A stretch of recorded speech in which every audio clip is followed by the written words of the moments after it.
Discovered in the 16th century by Spanish conquistadors, the Grand Canyon remained unexplored until the late 1800s. Within its walls and surrounding area lay vast deposits of minerals that attracted prospectors and ranchers who had a need of transportation to move their products to market. Thus, in 1893, the idea of a railroad was introduced. The proposed railroad would link the Grand Canyon with the Santa Fe and Pacific at Williams, Arizona. SF&P later became part of the famed Atchison, Topeka, and Santa Fe.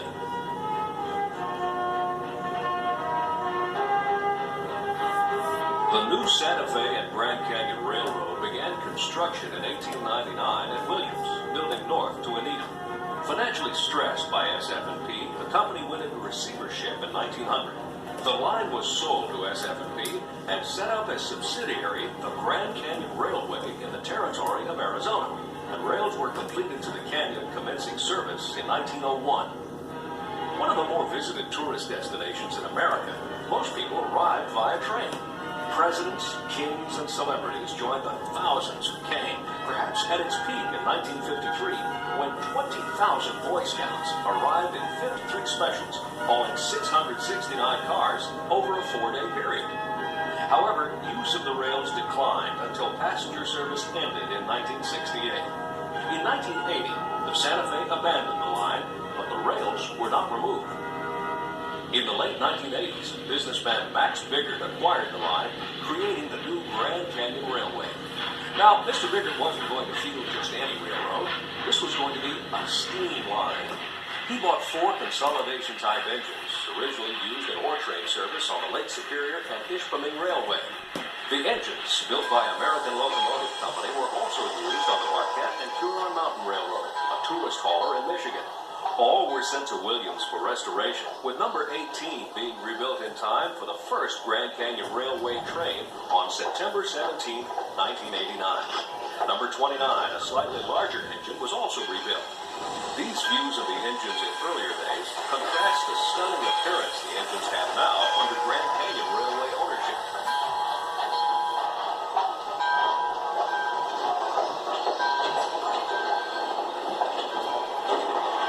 While the 280s were reliable enough, it became apparent that a larger steam engine was needed to handle long trains being run by the Pocket Railroad. In the 1960s, the Chicago, Burlington, and Quincy had used Mikado 4960 on excursions. Since then, the engine had gone to other owners, but it was unused and available. So it too was acquired and moved to Williams, where it received an extensive rebuilding in the company shop. Today, it's the star of the Grand Canyon roster. Today's Grand Canyon Railway is a masterpiece. The new company has restored the stations, track, and other facilities, and is fielding one of the best railroad excursion rides in America. Passengers buy their tickets and souvenirs at the Immaculate Depot housed in the former Fray Marcos Hotel at Williams. Outside, passengers await the departure of the train to the Grand Canyon.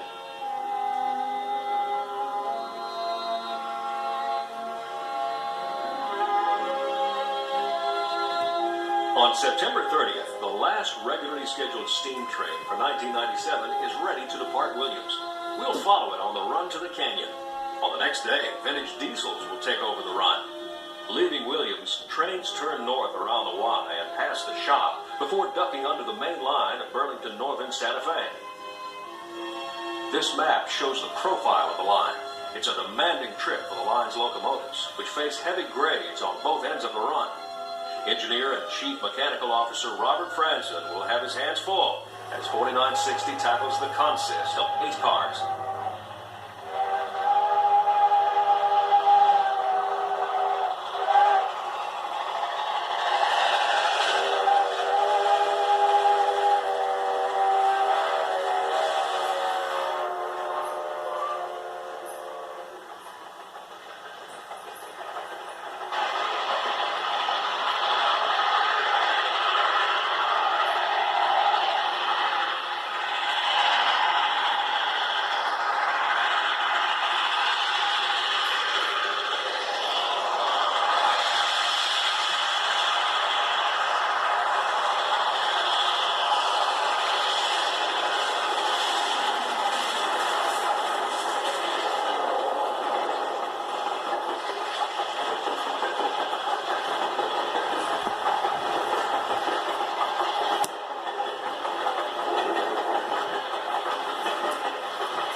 Having dropped down from the plateau at Williams, 4960 is having no trouble making track speed of 40 miles per hour across the desert. From this location, a general climb to the canyon begins. The train is right on time at 10:39 a.m.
Approaching Grand Canyon Village, the engine is working hard up the 2.5% grade here.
locomotives taking the upper track and heading into the station before backing down the Y to turn before departing Williams.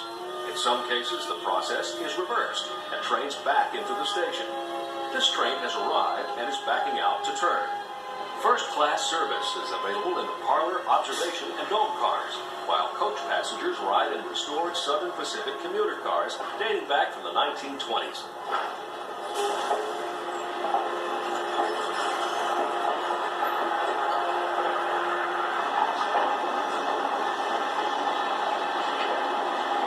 The tank car provides water for the locomotive and is reminiscent of the days when all the water in the canyons was brought in by train.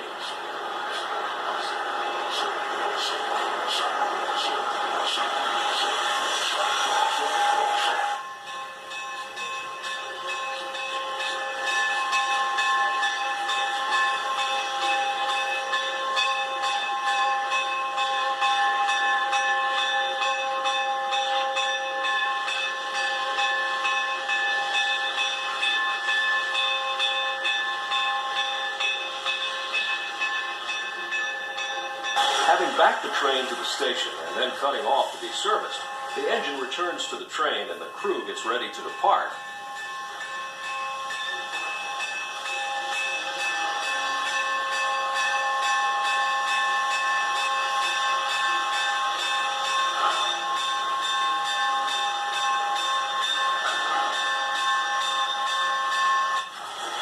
Chief Mechanical Officer Robert Franson is running the train today, a tradition he maintains for the final steam run of each season. We'll probably leave about 5 minutes late.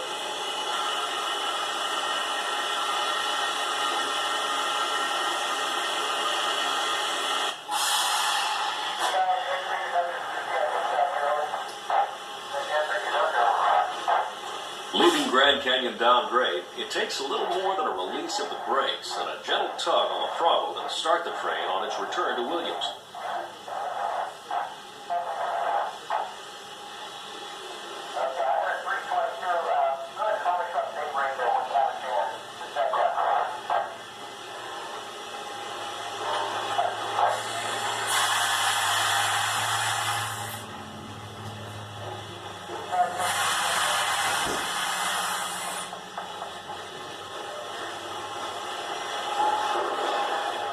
Lawmakers argue over how to debate.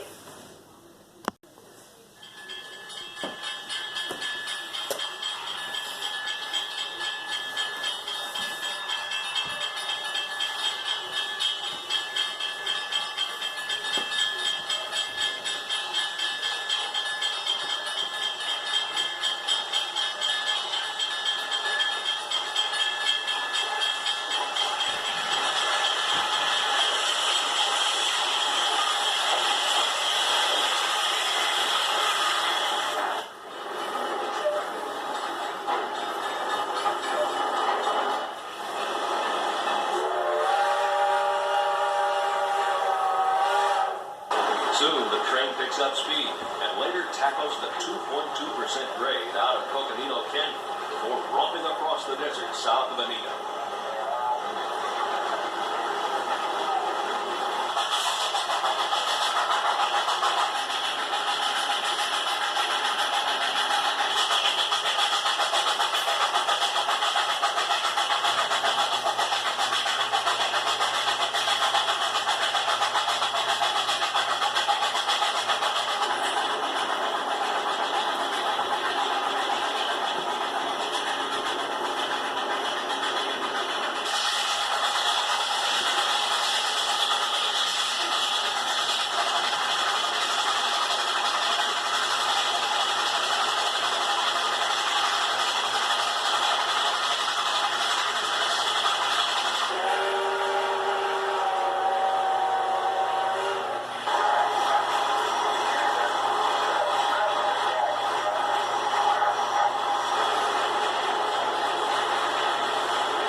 With a BNSF train crossing over in the distance, the 4960 passes the shop in Williams.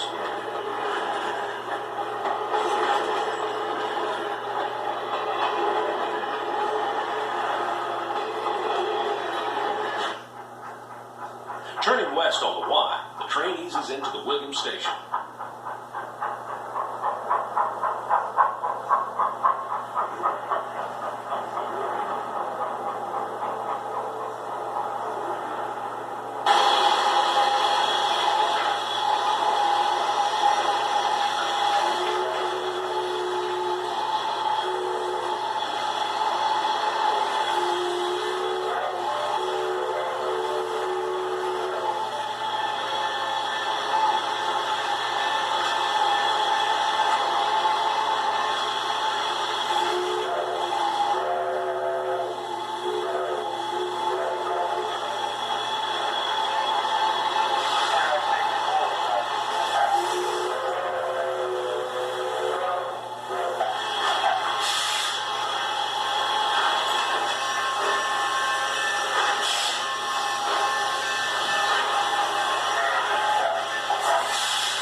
October 1st, diesels have taken over for the winter schedule.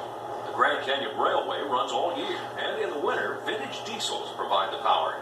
The diesel roster included two Alco FPA-4 diesels, formerly owned by Via Rail Canada, and a former Santa Fe GP7, much modified from its original appearance.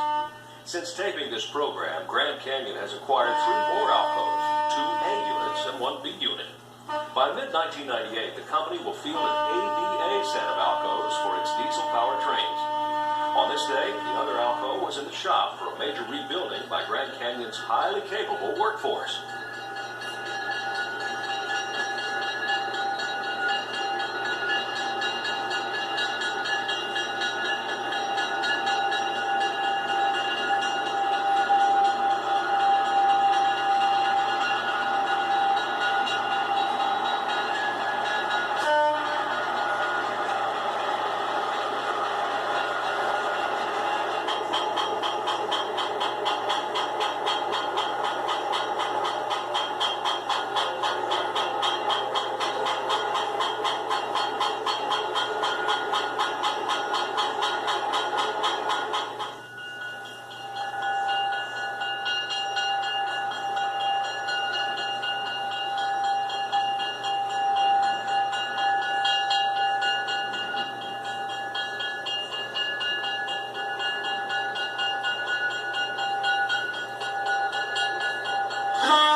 Under the former Santa Fe main line and through the piney woods surrounding the track in the Williams area.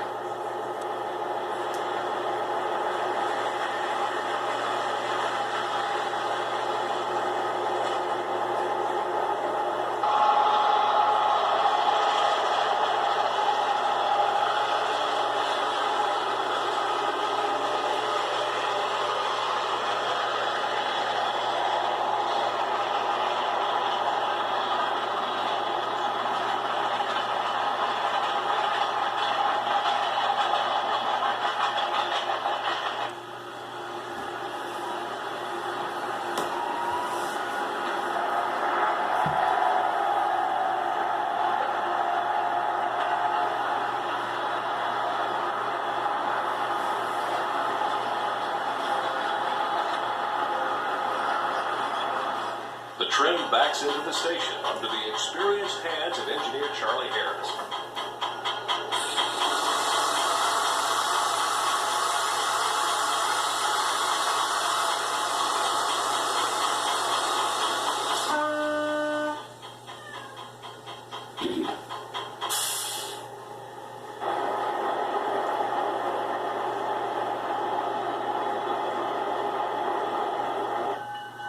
Returning to Williams, the Diesels are easily maintaining the schedule.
Has one task left on this beautiful autumn day. Another photo session at the BNSF overpass where War Bonnet Diesels provide a contrast between today's railroading and the glory days of railroading so carefully recreated by the Grand Canyon Railway. The annual Rail Fan Weekend is the pinnacle event on Max Biggart's stunning line. It's an event no rail fan should miss.